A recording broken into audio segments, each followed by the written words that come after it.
Hey, what's up guys? In this video we're going to talk about break and continue statement in JavaScript. So in JavaScript we have the break statement and the continue statement. The break and continue statements are used to alter the flow of control structures. So first let's talk about the break statement. So the break statement is basically used to exit a loop prematurely.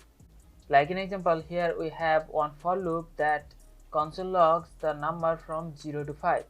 So you can see here in the console we have the numbers from 0 to 4 printed.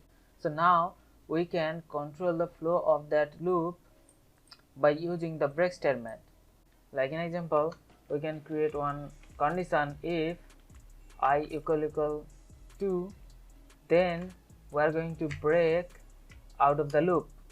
So now only 0 and 1 printed onto the console, because now whenever the value of I reaches 2, then because of the break statement the control goes out of the loop. That's why only the 0 and 1 printed on the console. Now talk about the continue statement. So the continue statement is basically used to skip the current iteration of the loop and move to the next iteration. So now instead of using the break statement to exit the loop, we can use the continue statement.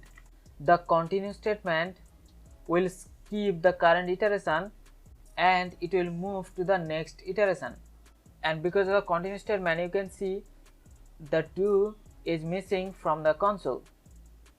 So this way we can use the break statement to prematurely break one loop, or we can use the continue statement and we can skip the current iteration and continue with the next iteration.